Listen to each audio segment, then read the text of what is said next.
अस्सलाम वालेकुम, मेरा नाम है सत्तार किंगरानी। बिलाखिर इमरान ख़ान की सज़ा मुअत्तल हो चुकी है तोशाखाना केस में, लेकिन इस वक्त तक इमरान ख़ान को रिहा नहीं किया गया।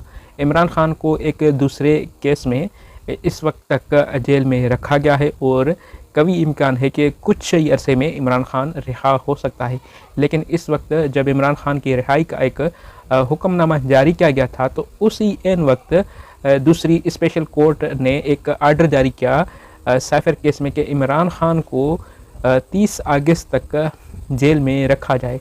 तो इस वजह से इस वक्त तक इमरान ख़ान रिहा नहीं हुए। यहाँ पे एक सवाल जन्म ले रहा है कि क्या इस वक्त इमरान ख़ान की सारी मुश्किलातें ख़त्म हो चुकी है या होने वाली हैं? जी, इस वक्त इमरान ख़ान की तोशाखाना केस में सज़ा तो मुअत्तल हो चुकी है। इस्लामाबाद हाई कोर्ट ने ये हुक्मनामा जारी किया है कि इमरान ख़ान को रिहा किया जाए। लेकिन इस वक्त जब ये फ़ैसला सुना गया तो उस वक्त ही एक स्पेशल कोर्ट ने हुक्मनामा जारी किया कि इमरान ख़ान को 30 अगस्त तक रिहा नहीं किया जाए। साइफर केस में इमरान ख़ान को ये नया हुक्मनामा जारी किया गया है कि इमरान ख़ान को उस कोर्ट में पेश किया जाए। और इस वक्त तक इस इश्यूज़ की वजह से, यानी कि साइफर इशू के तहत इमरान ख़ान को जेल में रखा गया है।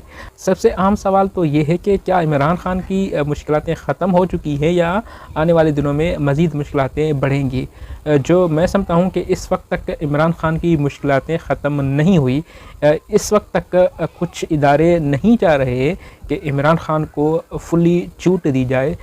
इस वक्त तक कुछ इदारे इमरान ख़ान से नाला है, उससे नाराज़ है और वो नहीं चाह रहे कि इमरान ख़ान को फुली छूट मिल जाए। कानूनी तौर पे इमरान ख़ान तो लड़ रहा है, लेकिन इस वक्त मुझे लग रहा है कि इमरान ख़ान के साथ सियासी गेम खेली जा चुकी है और इस वक्त भी सियासी गेम खेली जा रही है।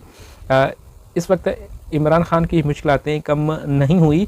ये बात ज़रूर हुई है कि इमरान ख़ान को इस वक्त कानूनी रिलीफ मिला है तोशाखाना केस में, लेकिन इस वक्त तक तकरीबन 200 केसेस हैं इमरान ख़ान के ख़िलाफ़। तो ऐसे लग रहा है कि इस वक्त तक इमरान ख़ान की मुश्किलातें ख़त्म नहीं हुई और अगर इस केस में इमरान ख़ान को रिहाई मिल भी जाती है तो कभी इम्कान है कि जैसे इस वक्त स्पेशल कोर्ट ने इमरान ख़ान की रिहाई को रोक जाए, तो शायद अगर इस केस में भी, यानी कि साइफर केस में भी इमरान ख़ान को कहीं से भी रिलीफ मिल जाता है, तो इम्कान यही है कि इमरान ख़ान को किसी दूसरे केस में फिर से कैद किया जाएगा। क्योंकि इस वक्त जैसे मैंने पहले ही गुजारिश की कि इस वक्त इमरान ख़ान के साथ सियासी गेम में खेली जा चुकी है और खेली जा रही है। यही एक अहम सबब है। और कुछ इदारे ये नहीं चाह रहे कि इमरान ख़ान को इस वक्त खुला मैदान दिया जाए, जैसे वो आने वाली इलेक्शन में इलेक्शन लड़ सके। और वो ये डरे हुए हैं कि अगर इमरान ख़ान को फुली छूट मिल गई तो आने वाली इलेक्शन में इमरान ख़ान शायद पाकिस्तान में क्लीन स्वीप करेगा। तो इस वजह से कुछ इदारे नहीं चाह रहे कि इमरान ख़ान को फुली छूट मिले, जैसे वो आने वाली इलेक्शन में जीत नहीं पाए। और इस वक्त तक ये तय है कि आने वाली इलेक्शन में इमरान ख़ान के लिए नए हर्डल क्रिएट किए जाएंगे और इमरान ख़ान को ऐसा मौका नहीं दिया जाएगा जैसे वो आने वाली इलेक्शन में फिर से सिरखरू हो जाए।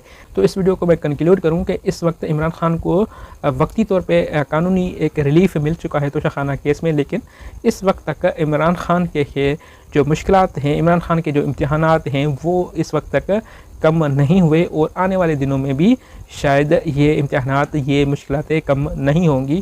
क्योंकि जो इमरान ख़ान ने माजी में किया है तो उसकी सज़ा उसको इस वक्त तक मिल रही है। यही सबब है कि इस वक्त तक इमरान ख़ान को हुक्मनामे जारी करने के बावजूद भी रिहा नहीं किया गया। एक दूसरे केस में उसको फिर से कैद किया जा चुका है और आने वाले दिनों में ये ड्रामा फिर से रीस्टार्ट होने वाला है और ये ड्रामा काफ़ी अर्से तक चलता रहेगा। यही है इस वक्त पाकिस्तान में सियासी सूरत हाल। तो इस वक्त के लिए यही, मिलते हैं किसी दूसरे वीडियो में। प्लीज़ सब्सक्राइब माई चैनल और अपनी राय से ज़रूर आगाह करना। देखने के लिए शुक्रिया। Thank you.